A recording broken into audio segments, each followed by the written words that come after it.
Hola, buenos días a todos, buenos días a todas. Bienvenidos, bienvenidas. Espero se encuentren súper bien. Eh, hola, hola, hola Grisel, qué gusto verte. Bienvenidas a todas, bienvenidas a todos. Mm, Bueno, pues me presento. Yo soy el doctor Luis Buitrón.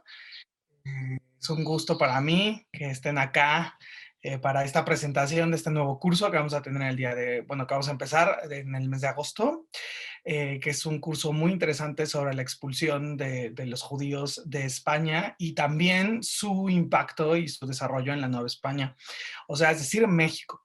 ¿Y por qué realmente se hace esto? Bueno, es una propuesta muy interesante que junto con la Universidad Hebraica hemos planeado, puesto que para los que vivimos en México se cumplen 500 años de la conquista en este momento, en este año, en el 2021. El 13 de agosto del 2021 se cumplirán los 500 años y es importantísimo para mí como historiador, pues hacer una revisión sobre los conceptos, las ideas de este fenómeno ya a 500 años, ¿no? Y qué tan importante que pues este evento también, que es la conmemoración del inicio de la vida judía en México a los 500 años, y también estudiar los aportes que dichas comunidades, veremos si son comunidades, y no son comunidades, eso lo veremos al final del curso, tienen para con la Nueva España y la fundación de esto, ¿ok? De este nuevo virreinato de la Nueva España. Entonces, veamos esta presentación como no el fin de una historia, como siempre nos lo cuentan más o menos, ¿no? Si Chin los expulsaron de España, ya ni modo. No, si no es Chin los expulsaron de España, pero ya ni modo, no. O sea, se generaron un montón de corrientes, de mundos judíos en Ámsterdam, en el Caribe. Lo vamos a ir viendo ahorita en la presentación, ¿ok? Bueno, pues vamos a comenzar entonces. Les voy a compartir esta presentación que les tengo preparados. Aquí está. Bueno, vamos a comenzar. Aquí ya tenemos el chat abierto por si alguien lo quiere utilizar. Con todo gusto. Aquí ya lo tengo de este lado abierto. Y pues bueno, comencemos la presentación. ¿De qué va el curso? Bueno, el curso de España, Nueva España, de la historia de la expulsión de los judíos, es un curso que pretende hacer una visión panorámica a lo largo de 14 clases, ¿no? Sobre el desarrollo de la cultura judía. No solamente el problema de la expulsión, sino son tres nuestros objetivos a estudiar dentro de este curso. El primero es comprender el origen del mundo sefaradí en España. Este es lo primerititito. ¿De dónde vienen? ¿De dónde surgen? ¿Por qué? Posteriormente, analizar bien a bien, muy profundamente, el problema de la expulsión, porque no es una decisión de la reina Isabel la Católica nada más, sino, ahorita lo vamos a ver de manera muy resumida, son una serie de eventos que se van sumando a lo largo de 3, 4 siglos que culminan con la expulsión, no es algo de la noche a la mañana, y tres, cuáles son los impactos de estas poblaciones judías y criptojudías, hablaremos también de ello al rato, ¿no? En América y su continuidad, la continuidad de la religiosidad, la continuidad de la vida judía, la continuidad de una herencia hasta que se diluye y mucha gente la pierde y ahora en el siglo XX, siglo XXI, mucha gente la recupera. ¿Ok? Bueno, pues vámonos a empezar de manera resumida. El inicio de la vida judía se establece de dos maneras. En el estudio histórico de épocas tan antiguas hay dos conceptos. Uno se llama el concepto histórico, que es el que tiene fuentes, el que está argumentado de manera histórica, arqueológica o de alguna manera documental, que sostiene una fecha. Esa es la visión histórica. La otra parte es la visión de la tradición. ¿Okay? Lo que nos cuentan las abuelas, lo que nos cuenta la propia cultura, y por ende la tradición no tiene sustento histórico. ¿Cuál es la versión de la presencia de los judíos según la tradición? Bueno, según la tradición se establece que desde la destrucción del primer Betamigdash, del primer templo de Salomón, va a haber un exilio de la diáspora y esta diáspora va a llegar hasta España, lo que hoy conoceríamos como España. Esa es la visión de la tradición que sitúa el inicio de la vida judía por ahí del siglo VI, siglo V, antes de la era común. Pero realmente no es así. Hasta ahorita en la historia solamente se tiene una pieza fundamental, que es esto que están viendo ustedes. Es el dibujo de una lápida mortuoria de una niña llamada Ana Salomonula, que muestra la presencia judía histórica y arqueológicamente sustentada hacia el siglo tercero antes de la era común. Es decir, que según la historia y las fuentes oficiales, la presencia judía está desde el siglo tercero en la península ibérica y con ello se gesta y se generará todo un mundo, ¿ok? Estos judíos que vivían en la península ibérica van a organizarse a partir de comunidades. Y la comunidad tiene varios niveles de entendimiento el concepto. Comunidad como asociación de personas, pero también comunidad como espacio segregado. Me refiero a las juderías o a las juderías en ladino o en lengua árabe las aljamas, que también se le llamaban en ladino los caales, ajá, o las cales. De hecho, de ahí vendrá la palabra calle, las calles, ¿ok? El cal era una sinagoga, pero también el cal era la manera de entender la zona de la judería. ¿Cómo se administraban estas juderías que en el momento más glorioso de la cultura sefaradí llegaron a existir hasta 230 y pico juderías en todo lo que era la península ibérica? Bueno, pues las aljamas o estas juderías se distribuían de una manera similar casi siempre. Obviamente el templo o la sinagoga o el cal, como lo queramos llamar, ¿sí? Estaba en la parte nodal, la parte más importante de la comunidad, del cal, de la calle. Luego venía el panteón, obviamente por cuestiones alágicas, la escuela o la yeshiva, el mercado con su rastro, su respectivo rastro y obviamente las tevilot, estos baños rituales que van a estar asentados más cercanos hacia los ríos o hacia las cañadas. Estas 200 y pico juderías que se fueron construyendo a lo largo de 1500 años, puesto que aproximadamente serían esos los años de presencia judía antes de la expulsión, 1300, otras fuentes 1500 y demás, pues bueno, nos demuestra que era una sociedad muy bien organizada, que da parte a una maravilla de la arquitectura y con una muestra cultural muy importante. ¿Cuáles son estas muestras culturales que durante 1200, 1300 años se van a ir construyendo? Bueno, primeramente la cuestión de la comida, la gastronomía. Hablaremos en una clase, tendremos una sesión, bueno, realmente son dos sesiones especiales, en donde hablaremos de la tradición sefaradí en cuanto a la gastronomía. ¿Qué se come, qué no se come? ¿Cuáles son los sinónimos, significados que pueden tener los alimentos? Bueno, pues ya los iremos viendo. De una amplia gastronomía, de un vasto universo gastronómico precioso que se va a constituir por el intercambio de ideas y de recetas tanto cristianas como musulmanas. Recordemos que la península ibérica también estuvo bajo el dominio de la presencia musulmana durante 800 años. Y entonces, si le sumamos a 800 años musulmanes, más los 1500 que ya llevamos del mundo judío, más los 1000 años aproximadamente de presencia cristiana, pues bueno, nos sale un recetario interminable. Aquí se van a construir cuestiones que ustedes seguramente ya conocen, como las bulemas, ¿no? Las borrecas para las fiestas, otros platillos más elaborados como la ternera con durazno o, por ejemplo, el pescado en agristada. Son muchísimas las cosas que se van a definir, puesto que la vida judía se vive comiendo.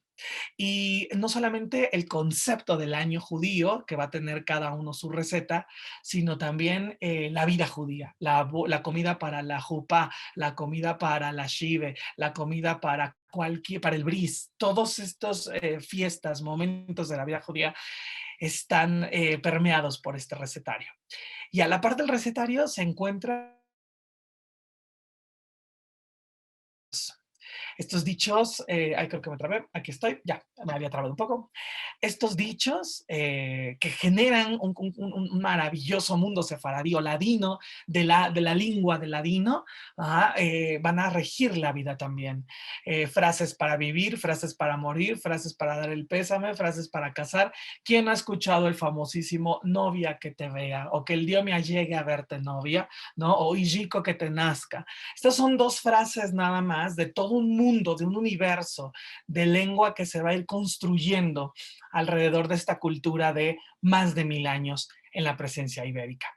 Y bueno, por último, pero no menos importante, otra de las manifestaciones es la arquitectura. ¿Por qué? Porque la arquitectura es un espacio habitable. Sirve como fundamento ideológico o parte del fundamento religioso. Y les traje uno de los máximos exponentes, hay muchos más, claro está, pero este es de los máximos exponentes, que es nada más y nada menos que la Sinagoga del Tránsito en Toledo.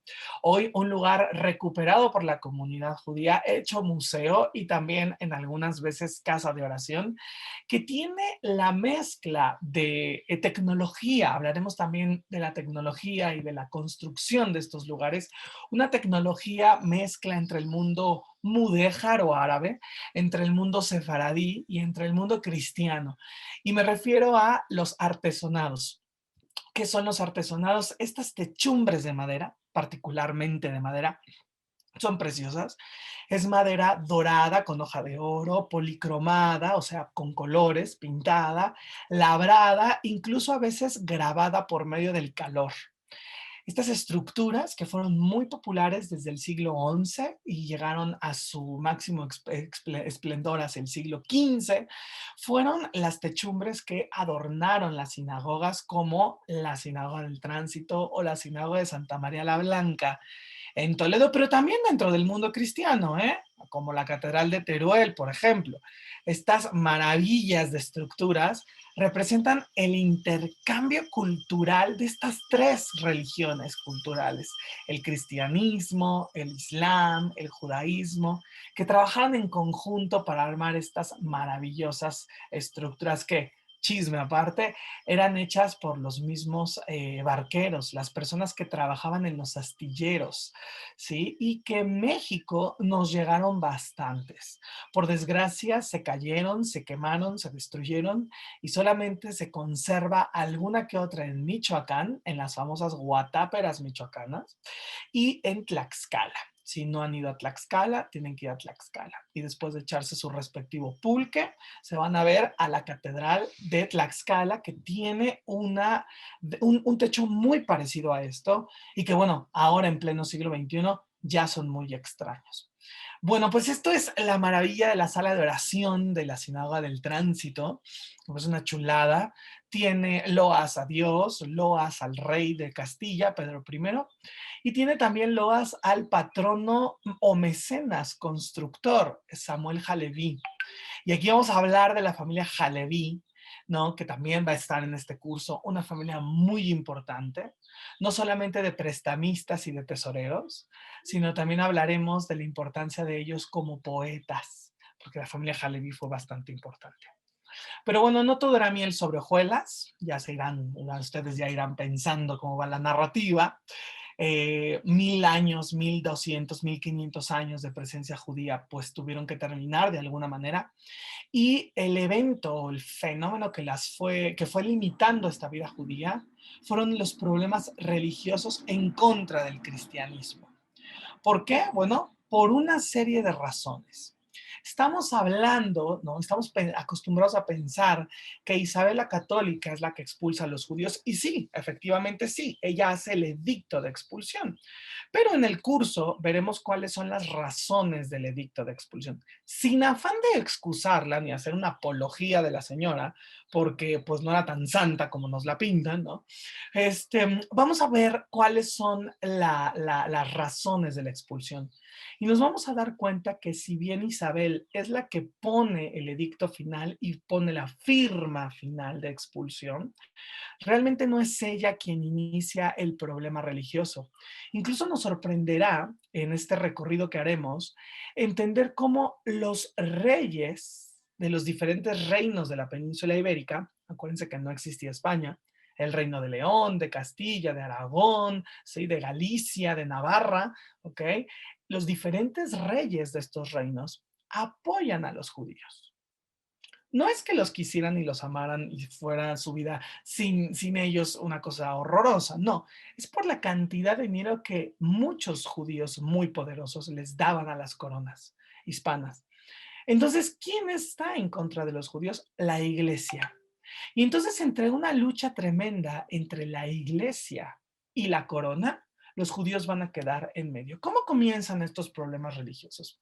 A lo largo del curso, analizaremos teológicamente cada uno de los tratados eclesiásticos que fueron proponiendo no solamente la expulsión de los judíos, la expulsión, nos vamos a dar cuenta, que era el menor de los problemas ante un exterminio masivo promovido por la iglesia o también bajo las ideas de conversión forzosa.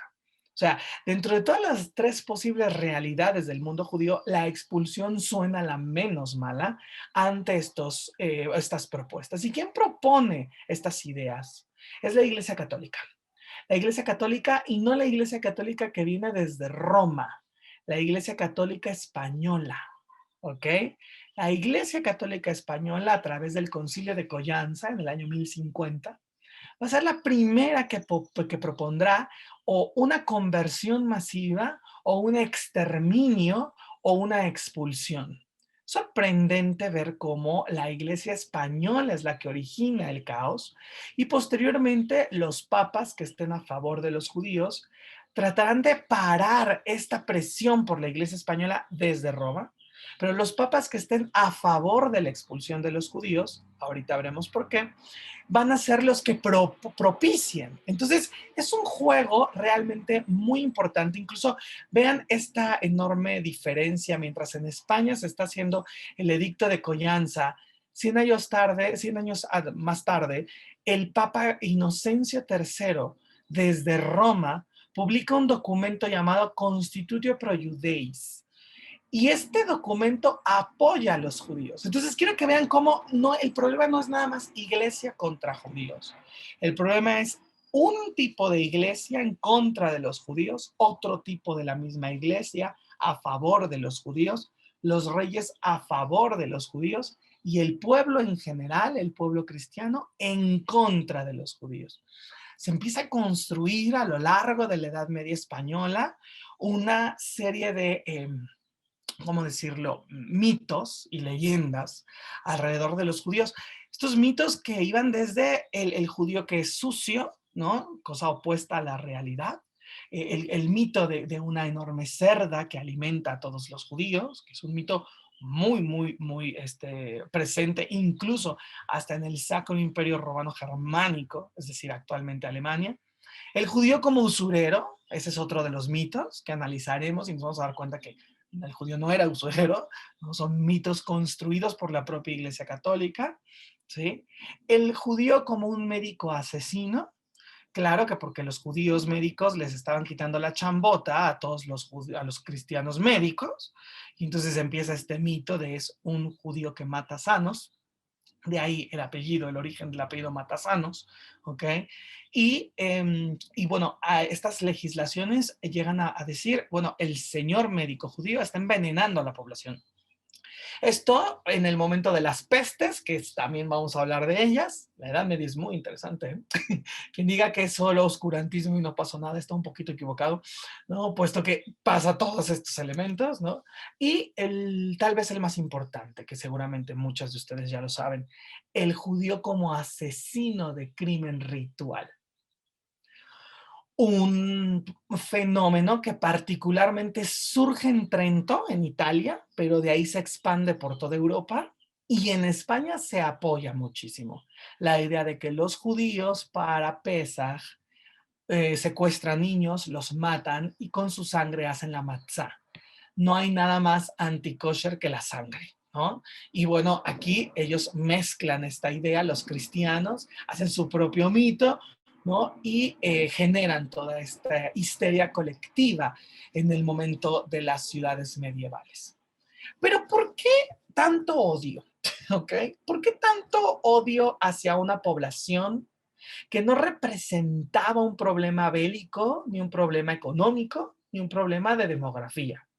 Bueno, el odio, vamos a descubrir que no viene particularmente en contra de los judíos, sino viene particularmente en contra de todo aquel que no sea cristiano. Y es que vamos a analizar a lo largo del curso el complejo concepto de hebraica veritas y el complejo concepto de... ¿Qué quiere decir el Universita Cristianas? Quiere decir que toda Europa tiene que ser cristiana. Fíjense nada más, el concepto de Europa como hoy lo conocemos nace del mundo católico en un concepto filosófico de Universita Cristianas. Para ellos, todos los confines de Europa tendrían que ser católicos y por lo tanto las poblaciones que no eran católicas, como los judíos y los musulmanes inicialmente, y posteriormente los protestantes, hasta el siglo XVI, con la aparición del protestantismo en 1517, tendrán que ser sacados de Europa porque hay una filosofía católica llevada desde el Vaticano, ¿sí? Que es Europa es blanca, Europa es católica, Europa es la potencia. Y allí, justamente allí, se conformarán los límites y la concepción de lo que hoy llamamos Europa. Pero, ya que explicamos el primero, el segundo, la hebraica veritas, es un concepto muy interesante. Los judíos, según la Iglesia Católica, tendrían que mantenerse vivos para demostrar que Jesús sí existió, ¿ok? Porque Jesús era judío. Por otro lado, los judíos en su lengua antigua del hebreo, ahí viene la cuestión de hebraica, saben la versión original de los textos bíblicos. Recordemos que, teológicamente hablando, la Biblia católica no es la Biblia hebrea. La Biblia católica es la Biblia que en los albores de la Edad Media, San Jerónimo traducirá, ¿sí? Del griego hacia el latín y con algunas cuestiones en hebreo, pero no muchas.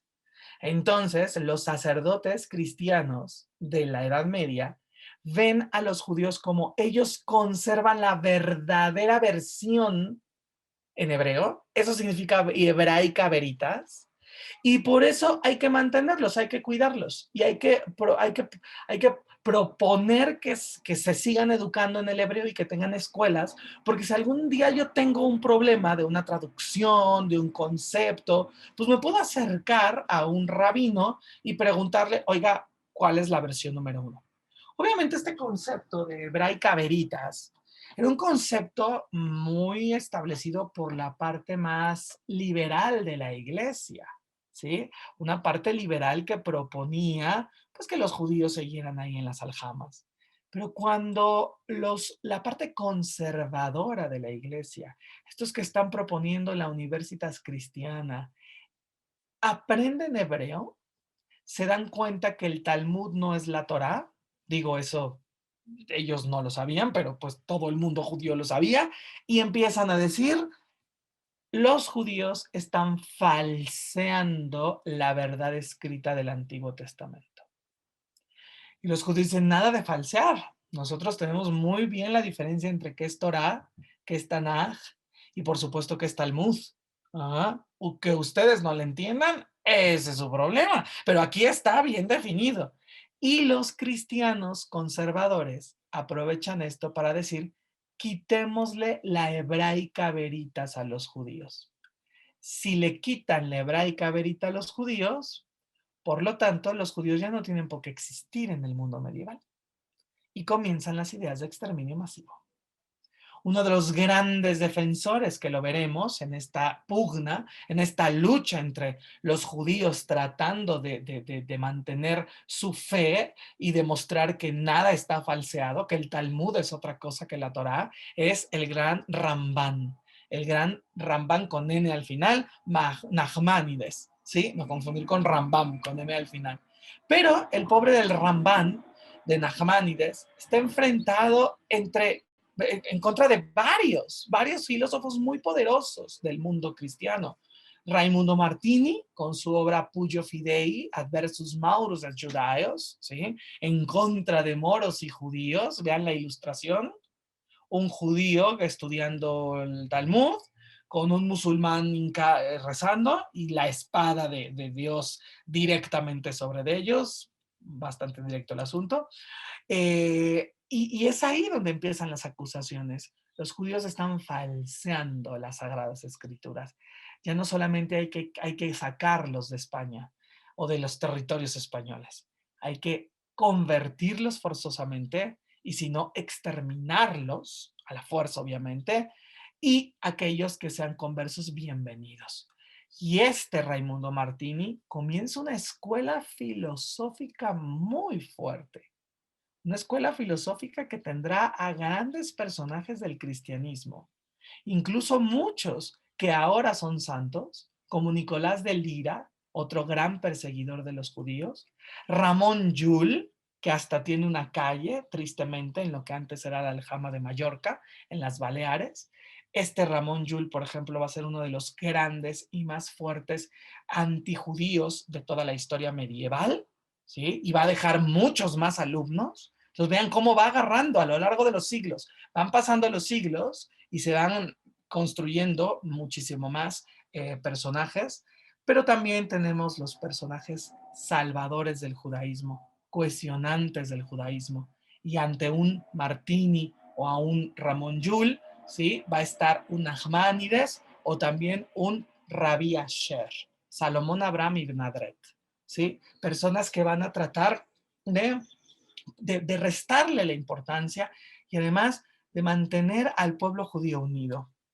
Pero el asunto se pone muy feo cuando llega a nuestra historia San Vicente Ferrer, que este ya es santo por todo lo alto en la cristiandad, y es un dominico predicador valenciano, uno de los santos patronos de Valencia, que es uno de los más antisemitas y de los más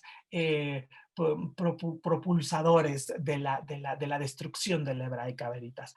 Gracias a Ferrer se asienta el pensamiento antijudío de la población, de algunos de los reyes, y empieza una guerra muy fuerte que llega a su máximo esplendor con el alumno de San Vicente Ferrer, que es Fernando Martínez. ¿Quién es Fernando Martínez? Es una persona que ha sido exaltado por la historia española, por la historia de la cristiandad, pero que ahora vale la pena verlo a otros ojos y nos vamos a dar cuenta que él es el instigador, el iniciador de la destrucción de las 230 y pico aljamas que les conté en España. El señor Martínez, un fraile, que posteriormente va a ser retirado de la religión, ahorita vamos a ver por qué, es un señor que crece con las ideas de Fernando, de Ramón Llull, de Fernando, bueno, de Vicente Ferrer y de los demás, y Raimundo Martini, y Fernando Martínez es el que va a instigar a la violencia. El 6 de junio de 1391, el señor Martínez contrata una horda de cazafortunas y de asesinos y atacan sin avisar la judería de Sevilla. La judería de Sevilla era de las más grandes. Aquí la vemos en una imagen del Google Maps, en lo que antiguamente está la línea roja, esa era delimitada la judería de Sevilla, muy cerca, ya se fijaron, de la catedral. ¿Ok? En algún momento logran las fuerzas de Martínez entrar a la judería y hacen un saqueo, violación, destrucción, incendio tan grande que el propio rey tiene que mandar a detenerlo, ¿sí? Nadie estaba enterado de ello. Se destruye completamente en 1391 la judería de Sevilla y Fernando Martínez gana esta batalla.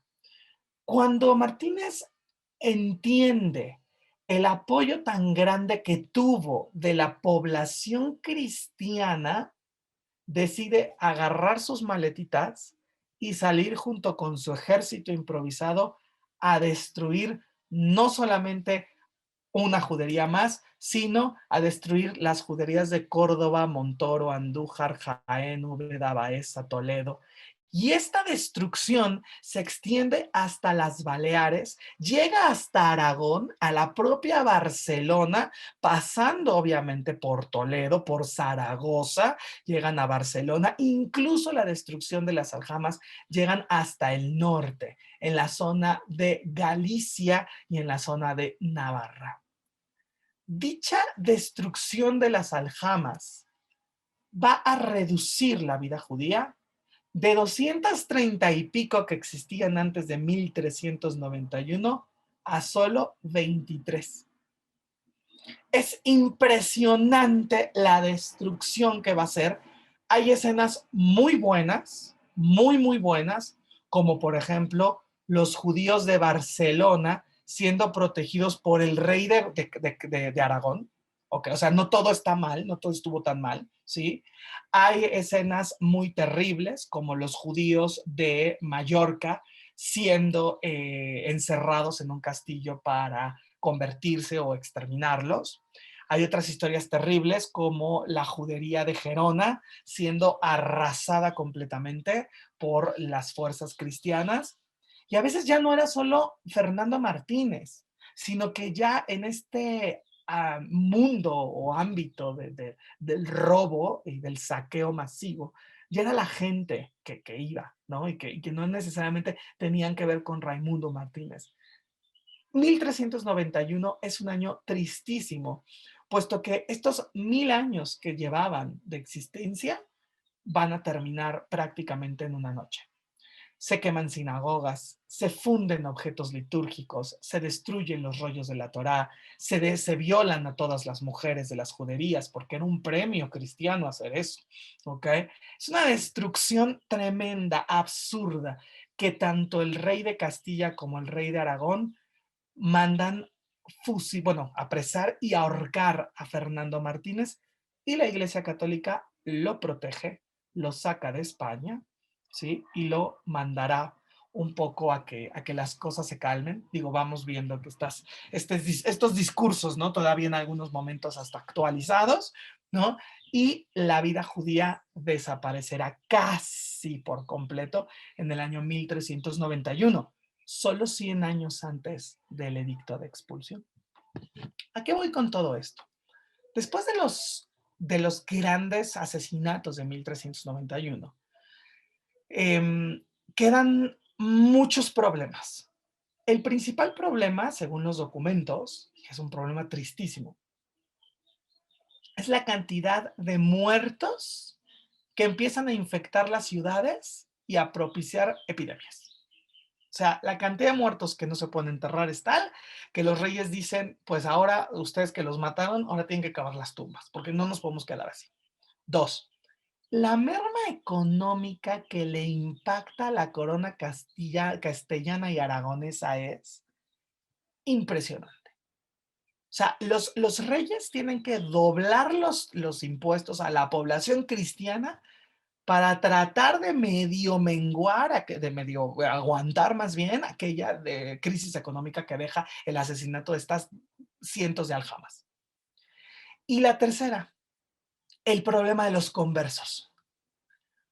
Seguramente ustedes han escuchado la palabra marrano para definir a un converso. La mayoría de los guías de turistas les van a decir que la palabra marrano viene de la cuestión de la carne y que no podían comer puerco y que los obligaban a comer puerco.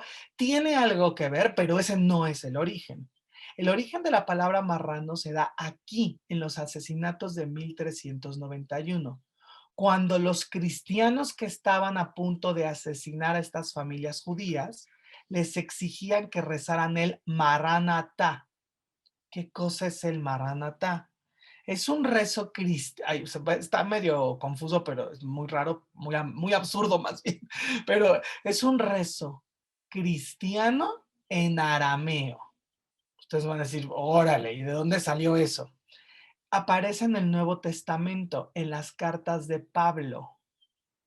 Acuérdense que San Pablo es el verdadero creador del cristianismo, ¿ok? Él, cuando se convierte al cristianismo en el siglo I después de la Era Común, y empieza a convertir a todas las comunidades judías y no judías en cristianos, él les pide que recen el Maranatá. El Maranatá viene originalmente del libro de los profetas, aparece en el libro de Ezequiel, por eso es que está en arameo, ¿ok? Y Pablo lo reutiliza y lo reaplica ahora para volverse cristiano. Qué paradoja, ¿no? Para volverte cristiano, rezar un rezo en arameo.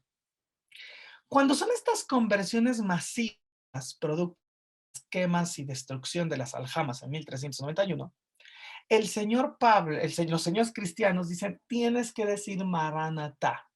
Si dices Maranatá, te perdonamos la vida, solo te violamos, te robamos, te golpeamos, pero te perdonamos la vida, ¿ok? Y ya eres cristiano. Entonces, la cantidad de gente que empieza a decir, no me mates, Maranatá, Maranatá, Maranatá, hace que los cristianos le digan, son los maratananos o los marratanos, que derivará en los marranos, ¿ok? Y entonces la Iglesia Católica dice, yay, ya tenemos muchísimos conversos, ¿ahora qué hacemos con ellos?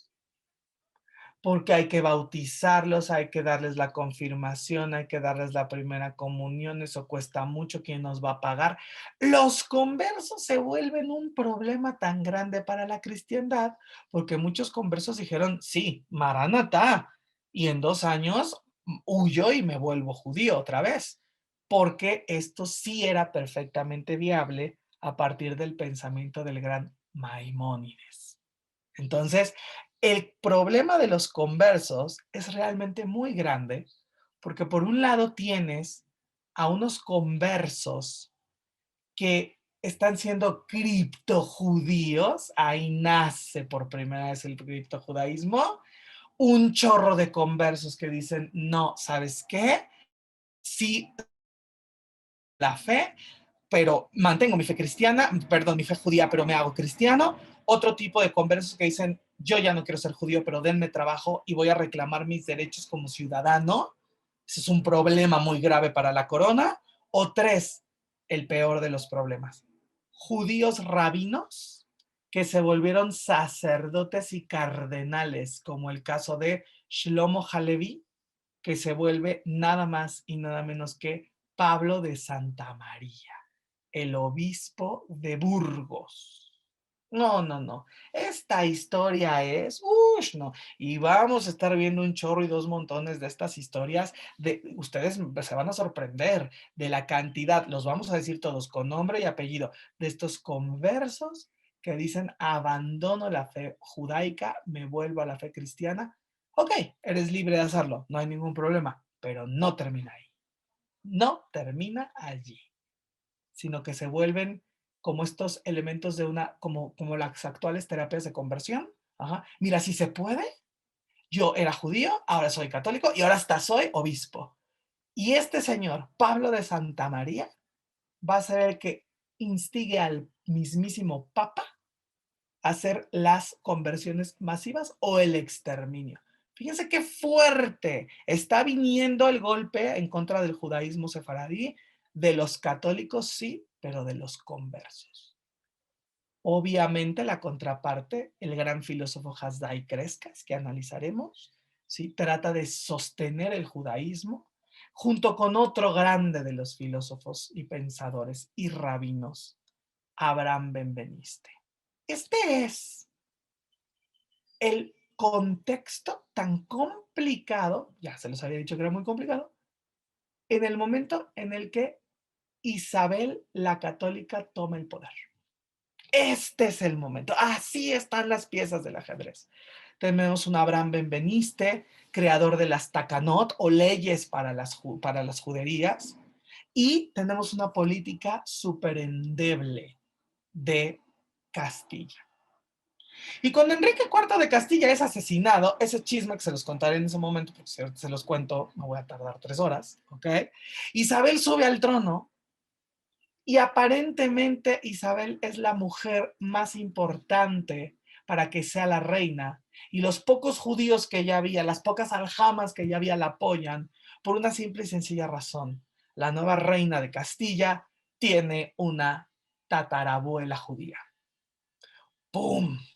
Uno diría, ¿en serio? Y la respuesta es, claro, ¿quién no en este momento de España tiene un antepasado judío o un familiar judío? Acuérdense de las masivas conversiones de 1391 después de la muerte, ya son 100 años después. O sea, claro, por supuesto, ¿no? Y los judíos apoyan a Isabel. Digo, no quiero decir que gracias al apoyo de los judíos se vuelve reina Isabel, porque el dramón está buenísimo. Vean la telenovela de Isabel de Televisión Española Internacional.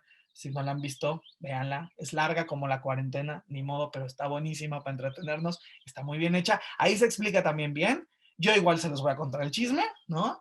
Pero los judíos sí es importante es un factor importante que apoya que Isabel suba al trono.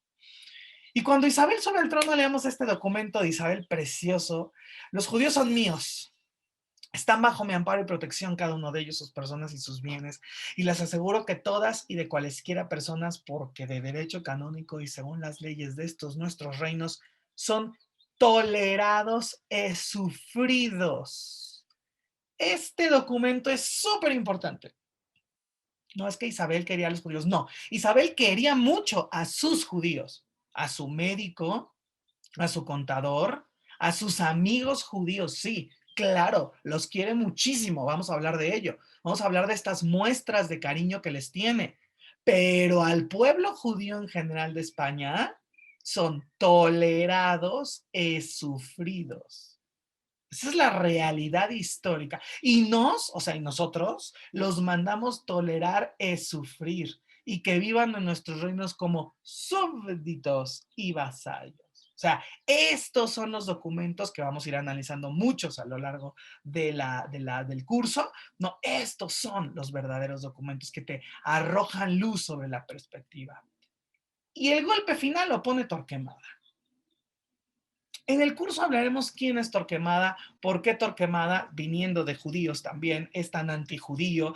Hablaremos de cuál es la acción que hace Torquemada, pero en esta pintura que aparece en el flyer de invitación para esta sesión y para el curso en general, aparece esta, ¿no? Esta imagen de un Torquemada aventando un Cristo. Aquí está, si se acercan a su pantalla, está muy chiquito, pero aquí lo pueden ver. Un Cristo lo está aventando en la mesa, ¿no?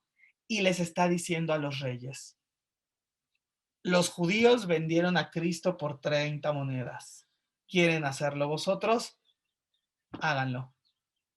Este es el verdadero momento pregnante, el momento climático de nuestra historia en la cual los reyes dicen, tolerar y sufrir, ok, ya no los vamos a tolerar y sufrir, vamos a expulsarlos.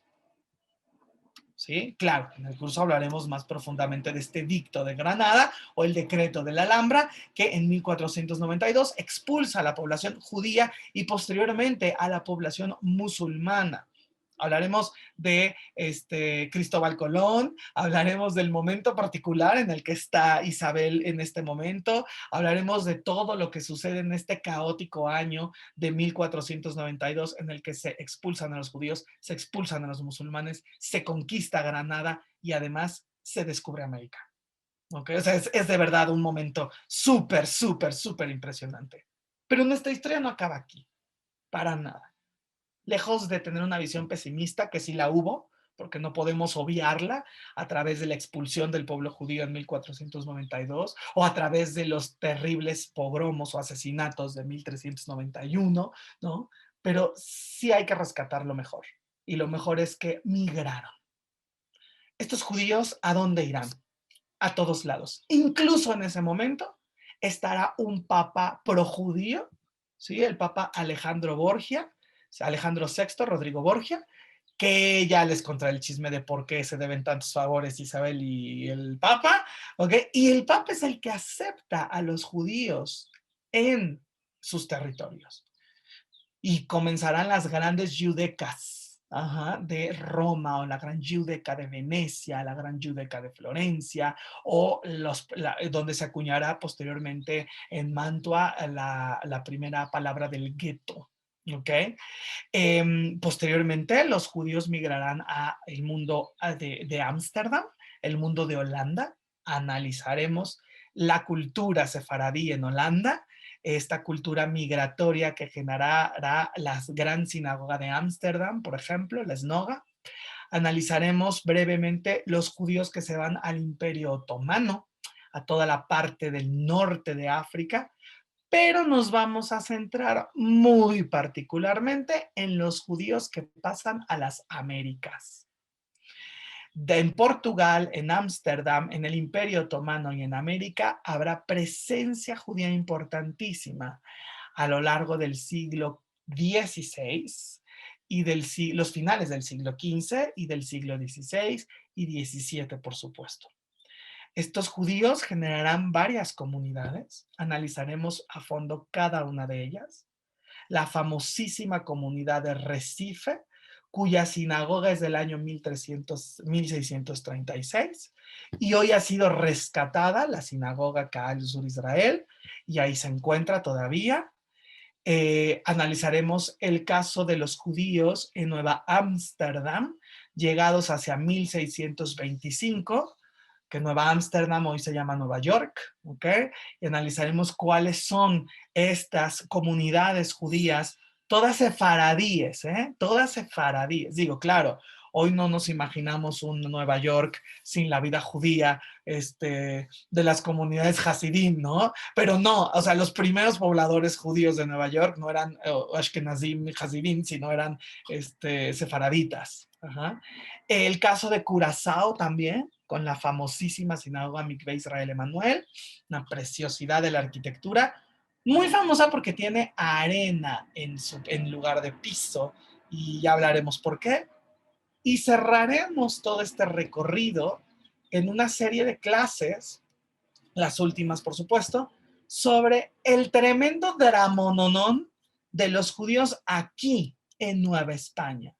Y hablaremos de la familia Carvajal. Obviamente, la familia Carvajal tiene que estar en nuestro recorrido porque ellos son herederos de esta expulsión, herederos de esta migración portuguesa, hispánica hacia el Nuevo Mundo. Y hablaremos de cuáles son las historias alrededor de esta famosísima familia, un Luis de Carvajal, una Leonor de Carvajal, su madre Francisca, el tío Luis el Viejo. No, esto está más telenovelesco que Mujer Casos de la Vida Real.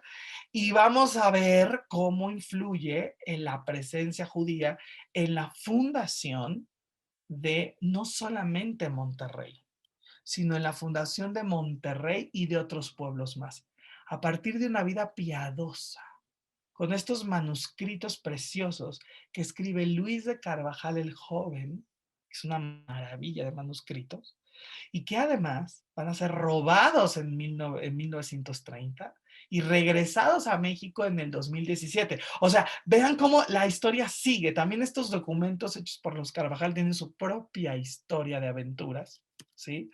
Y vamos a analizar este cuadro. En el primer rubro, conversos, que aceptan el cristianismo y se vuelven cristianos.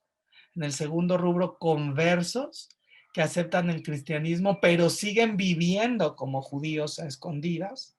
Y en el tercer rubro, los judíos que no son conversos y que siguen como judíos, viviendo en territorios holandeses que les permiten su libertad o viviendo en el Imperio Otomano.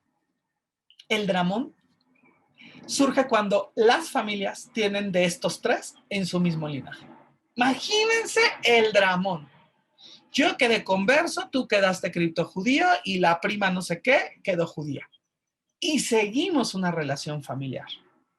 Y seguimos redes económicas, redes de comercio. Este es realmente la urdimbre y la trama por la que se va a sostener el drama del criptojudaísmo en México.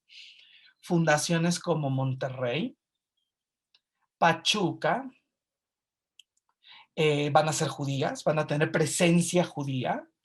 General Terán en Nuevo León también va a tener presencia judía, ¿sí? Un maravilloso pueblo. Taxco, por supuesto, ¿no? Con la fundación de Juliantla y las famosas mikves o tevilot de Taxco, que son dos, ¿ok? Una que vemos aquí, como tapada, y la otra que es abierta, que es la sinagoga del Bautisterio. ¿Ok? ¿Dónde está entonces? ¿Cómo podemos regular estos eventos, entender estos eventos? Bueno, si hay una migbe es porque el río agua lleva, ¿no? O sea, es súper importante entender, y además son las mismas familias, ¿eh? Son las mismas familias las que están en Taxco, que en Monterrey, que en Pachuca, que en Guadalajara. Vamos a analizar estos casos de la comunidad en la Ciudad de México. Una comunidad que tiene a los Carvajal, pero no nada más tiene a los Carvajal, sino que a principios del siglo XVII, los 1600, vean ya, empezamos en el siglo XI, terminamos nuestro curso en el siglo XVII, ¿ok? Hay presencia judía en México, y están viendo ustedes la famosa Casa del Judío, que estaba en la Ciudad de México y que hoy sabemos que era nada más y nada menos que una casa de oración, con tevilá, con todo.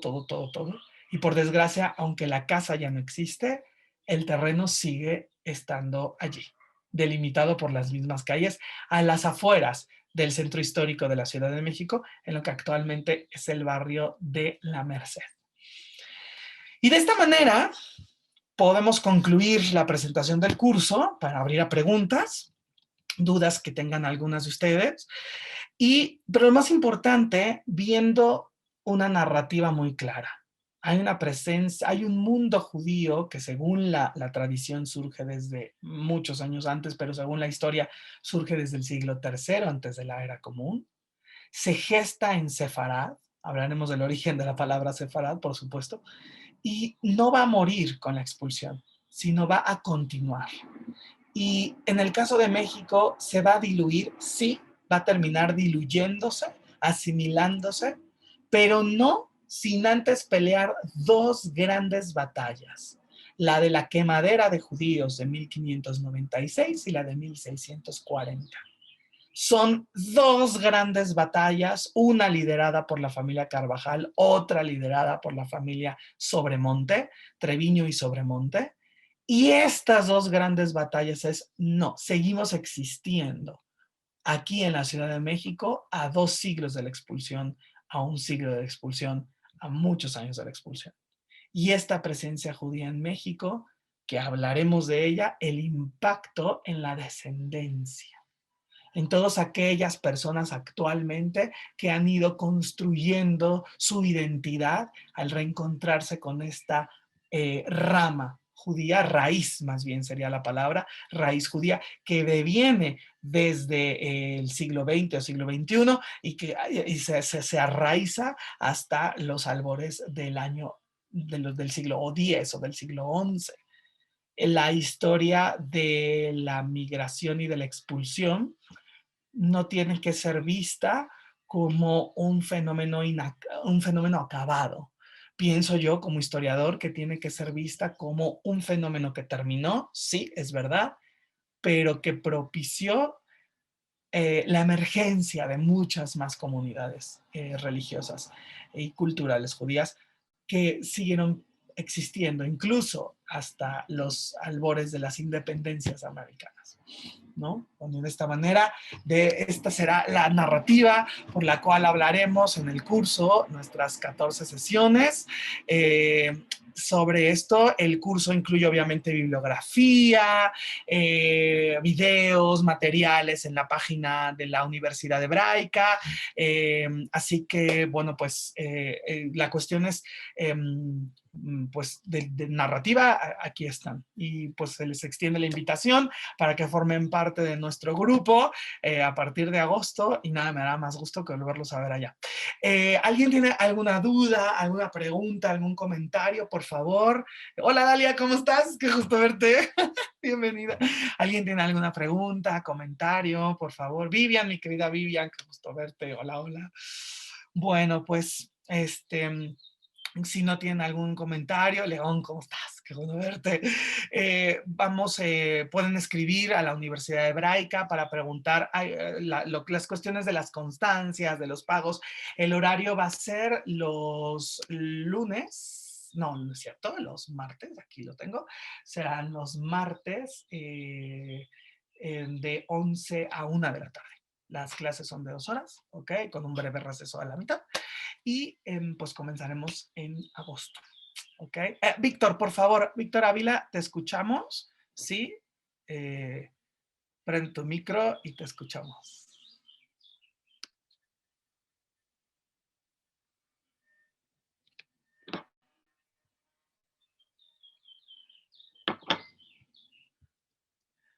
O si quieres poner el chat, si quieres, ok.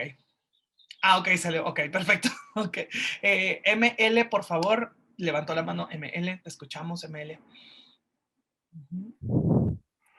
Buenos días. Hola. ¿Qué tal?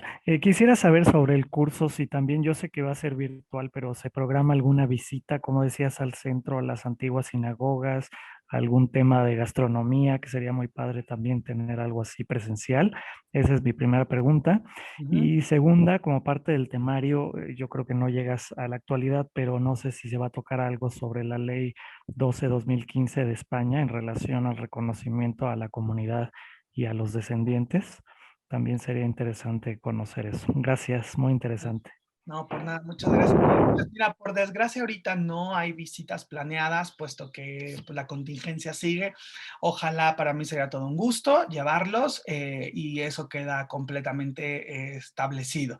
En el momento en el que se levante la contingencia, con todo el gusto del mundo, pero sí les estaremos hablando de o compartiendo todas las informaciones, eventos que puedan llegar a surgir y de manera presencial o de manera virtual, con todo el gusto del mundo. Así que cuenten con ello, ¿ok? Aunque cuenten con ello de manera tentativa, porque pues no depende de nosotros, pero si se puede, se va a hacer, definitivamente sí. La segunda, sí, tocamos ese tema ya de manera un poco en las conclusiones del curso. ¿Cómo son todas estas revaloraciones, ¿no? La propuesta que hay desde la parte religiosa para el retorno de estas personas que quieren regresar a la religión judía.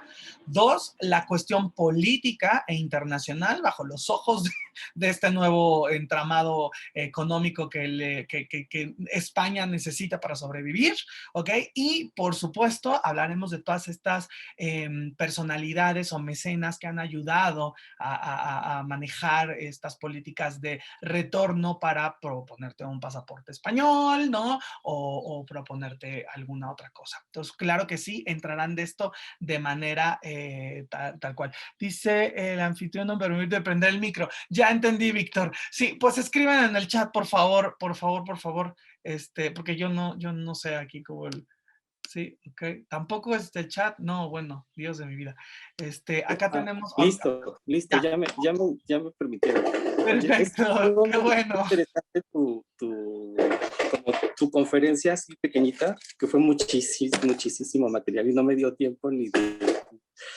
Sacaban otra tras nota. Bueno, lo que voy es que pensaba mucho en los casos de los musulmanes, de la conversión de musulmanes, que también como la primera parte fue muy violenta, y como en la primera parte también de la conquista de América, ¿no? Que fue como muy violenta la incorporación al cristianismo. Entonces, no sé, ¿tú qué piensas? Si estas tres conversiones masivas se pueden ver como en un conjunto de la historia católica, ya sea de España o de la historia católica en general. Esa es mi duda. Y por lo demás, pues muchísimas gracias, estuvo súper interesante. No, hombre, gracias a ti. No, pues claro, sí se pueden ver y desde la perspectiva, ¿no? De la hebraica, perdón, de la Universitas Cristianas, como triunfa al final este concepto religioso de la Universitas Cristianas y la manera de explicarnos estas conversiones con el musulmán, estas conversiones con el masivo y con el judío y posteriormente estas conversiones masivas en la evangelización. Claro que están ligadas, vienen del mismo fundamento que es la Universitas Cristianas y se van a sorprender quiénes son los ejecutantes de ella. Y está muy padre ese dato, son nada más y nada menos que los franciscanos. Vamos a hablar también de cómo surgen las órdenes mendicantes, por qué surgen con Inocencio III y cuál es su papel. Y cuando veamos esta relación entre los franciscanos, vamos a entender lo que dice Víctor. Esta narrativa, pertenecen a la misma narrativa, no son la misma cosa, pero pertenecen a esta narrativa. Y también los franciscanos tienen un papel muy importante. Los dominicos también, hablaremos de las 3 órdenes mendicantes, agustinos, franciscanos, dominicos. En el orden, estricto orden, son franciscanos, dominicos, agustinos, de fundación, pero hablaremos su papel. Entonces, claro que sí tiene que ver.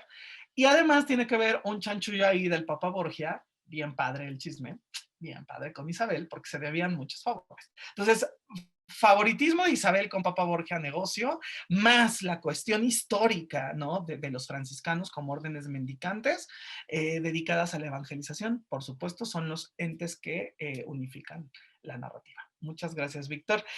Dalia y luego Vicky, por favor, Vicky Feinsilver, ¿sí? Dalia, te escuchamos. Sí, hola a todos.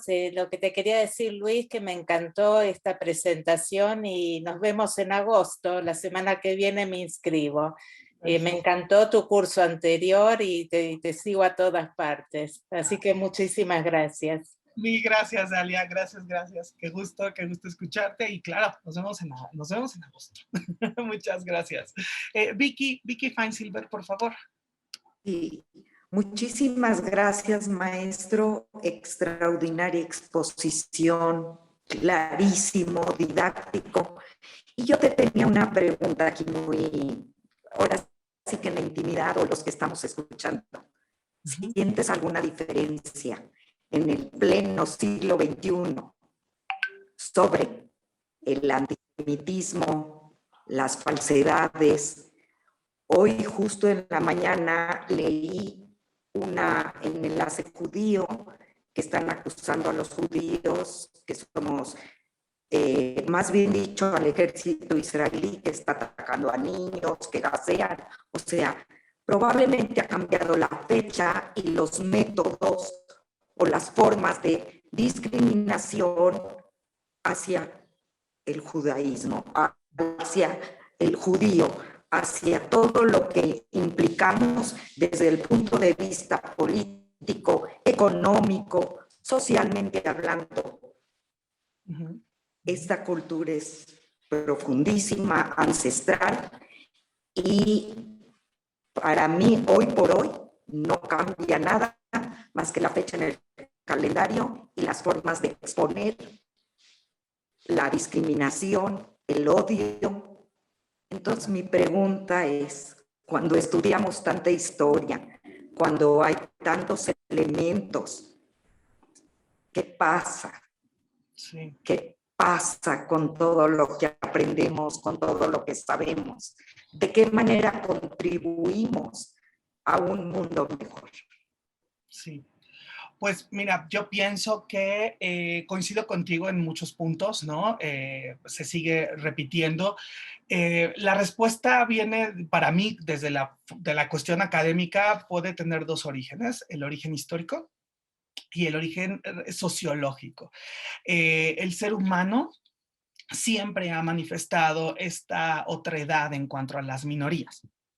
La otredad, ¿no? La cuestión de piensa diferente, se viste diferente, come diferente.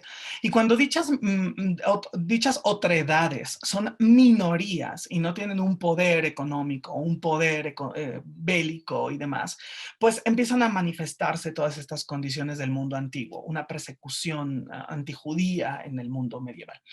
Pero particularmente tu pregunta me llama mucho la atención porque es real esto que estamos viviendo. Como historiador, pienso que estos fenómenos suceden porque no se conocen del todo. Nosotros sí los conocemos y pertenecemos a grupos que los conocen, pero hace falta más que se conozcan, ¿no? Cuando veamos cómo llegan estos judíos a la Nueva España, vamos a ver todos estos mitos alrededor de la figura del judío que va a mantener la iglesia. Y esta es la cuestión, en el momento en que les das la información y les enseñas las cosas a las personas, personas, en ese momento van bajando y se van rompiendo estos mitos. Para mí, el problema es que en pleno siglo XXI estos mitos siguen creciéndose, ¿no? Sustentándose en políticas del siglo XIX, como por ejemplo el antisemitismo del siglo XIX que produjo los protocolos de los sabios de Sion y todas estas construcciones que han venido permeando a lo largo del siglo XX. Particularmente hablando del caso, y es que en donde coincido contigo, es el caso de la comunidad judía en España. Hoy por hoy tenemos a un partido del Vox en España pugnando por la expulsión de los judíos de Madrid. O sea, es a esos niveles, ¿no? O sea, en esas circunstancias. Exacto. Y uno es, pero ¿por qué no? ¿Por qué está sucediendo? Mi respuesta sería, creemos que lo sabemos, pero no porque nosotros lo sabemos, lo sabe el mundo.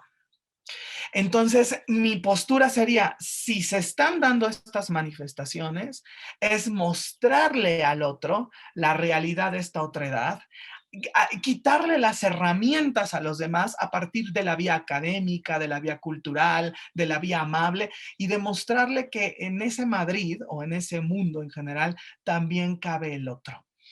Ajá, también cabes tú y también quepo yo. Y de esa manera tan genuina y tan humana, que yo creo que hacia allá se tienen que ir estas descripciones, hacia la línea de lo humano, hacia la línea de lo genuino, ¿no? Decir, tú eres español, yo soy español, tú eres humano, yo soy humano, ¿no? Pero sí es muy sorprendente y es una tarea que bueno, llevamos tantos siglos llevándola y se continuaron otros más, pero creo que invita a la reflexión y claro que, por supuesto, este curso hablaremos de estos elementos, ¿no? Invitaremos a esta reflexión de cuáles son las cuestiones que nos hacen falta o que nos pueden hacer falta en pleno siglo XXI para lograr combatir no solamente el antisemitismo, ¿no? Sino todos los tipos de xenofobia que tienen que ver con la cuestión política o religiosa, ¿no? Y darnos cuenta que nos hace falta, y como les decía, darnos cuenta que nos hace falta volvernos portavoces de esto, ¿no? Para continuarlo y todavía darle mayor plataforma, ¿no? Muchas gracias, muchas gracias. Aquí tenemos unas preguntas. Espérenme tantito, aquí tenemos Ronit. Sí, por favor, escríbeme, pídele a que te pasen mi correo electrónico para mandarles la lista de bibliografía. Bueno, a todos los interesados les mando la lista de bibliografía y los libros son muchísimos, son varios, y artículos yo se los mando y se los mando digitalizados también. Gracias. Sí, ¿cómo? Gracias. Perdón. Por nada, no, por nada. Quería preguntarte si Centroamérica. Sí, Centroamérica, vamos a ver un poquito del mundo caribeño y del mundo de Centroamérica, pero es muy poco porque no nos da el tiempo y nos centramos. O sea que nos centramos en México. O sea que lo vamos a ver un poquito en general, ¿sí? Con la pregunta de Esther. El curso, acá ya te escribió Ana, todo lo de información sobre el curso ahí en el link que les puso Ana, muchas gracias, ahí te inscribes igual, Esther. Redmi, muy interesante. Muchísimas, desde Perú. Ay, qué padre. Conozco la Keile Beit Israel. Un abrazo muy grande a todos nuestros compañeros peruanos. Gracias, gracias. Una página. Sí, tengo una página, tengo un canal de YouTube. Se los voy a poner en este instante el link por si me quieren seguir en mi canal de YouTube.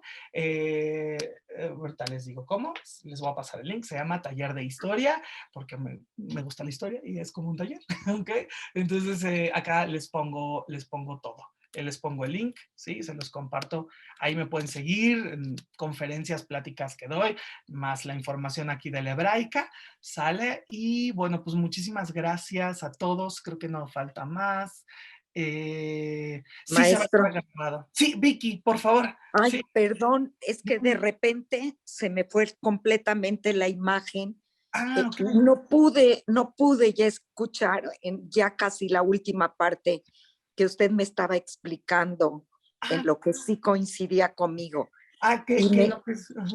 Le decía que lo que coincidía era que aunque pensamos que lo sabemos, tenemos que avalarlo más. Creo que es la única herramienta para poder decir ya, o sea, esto tiene que ser todavía más conocido. Entonces, básicamente era eso y coincido con usted, por supuesto. Pues mi más sincero agradecimiento y admiración por esa facilidad de palabra que tiene en la punta de la lengua, cómo expresar y darnos a entender cosas de verdad muy relevantes que traen ahora sí que una historia muy añeja. Sí, así es. Que ya, sí. Pues muchísimas Pero gracias. lástima que no sea ni queso ni vino, sí, sino no. todo lo contrario, ¿no? Sí, así es. Muchísimas gracias, maestro. Gracias. Estaremos en contacto. Un gusto, Gracias. claro que sí, por supuesto. María, por favor, te escuchamos, por favor. Primero, buenas tardes o buenos días a todos. Excelente exposición, verdaderamente estoy encantada y por supuesto me quiero inscribir al curso y quería preguntarle cómo se va a llamar el curso.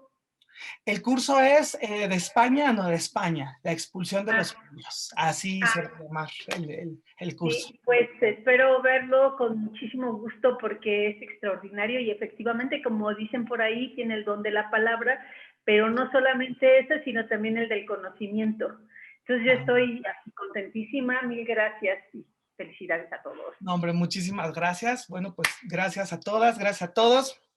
Muchas gracias, María, por las bonitas palabras. Y bueno, acá ya tenemos todos los correos, por favor.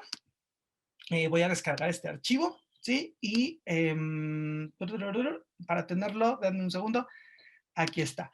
Ya lo descargué el archivo y ya lo tenemos acá, ¿sale?